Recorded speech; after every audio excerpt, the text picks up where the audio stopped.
Before we get started, we have a little presentation that we'd like to capture on tape. Rochelle, if you join us. This is one of the goodie bags we're giving away at the Rock and Roll Hall of Fame dinner tonight. All right. So we figured you should be there. I know you're working and you can't make it, but we want you to have it anyway. Thank you. Thank you.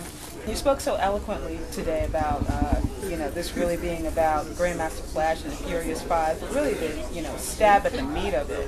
What does this really mean with their induction? What does that mean for music? What does that mean for rap music? What does it mean to us as black people? Well, it's twofold. Number one, Grandmaster Flash and the Furious Five was not for them. There would be no us. Number two, Grandmaster Flash and Furious Five set such a standard.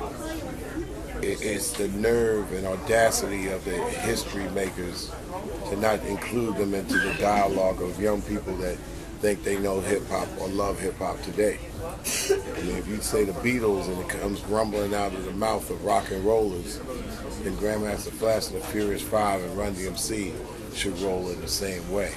So, Americans generally have a poor sense of time, history, and geography. And therefore, this is something that just realigns the history of our music back in perspective with Grandmaster Flash and Furious Five being inducted. It doesn't matter who by it. The Rock and Roll Hall of Fame is a fantastic place that archives history. It's just that now black folks who are galvanized by black music need to recognize that a place like that exists, because when they hear rock and roll, when we hear rock and roll as black people, we start running without realizing that rock and roll comes out of us and we invented it. Absolutely. And rap is the embodiment of all styles of music and all records. Grandmaster Flash will be the first to tell you that. So now seeing that Grandmaster Flash and the Furious Five MCs, that's Melly Mel, Raheem, Mr. Ness, Kid Creole, and the late Keith Cowboy Wiggins. They're all going in. It's not one guy. It's one guy and five MCs. And another DJ named Easy Mike. So I just want to tell everybody, let that be known. Talk about your performance last night at BB King's.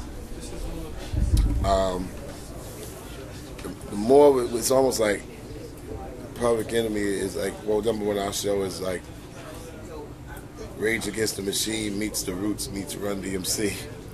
And almost like when you go and check out the show, it's like, it's damn near like a review.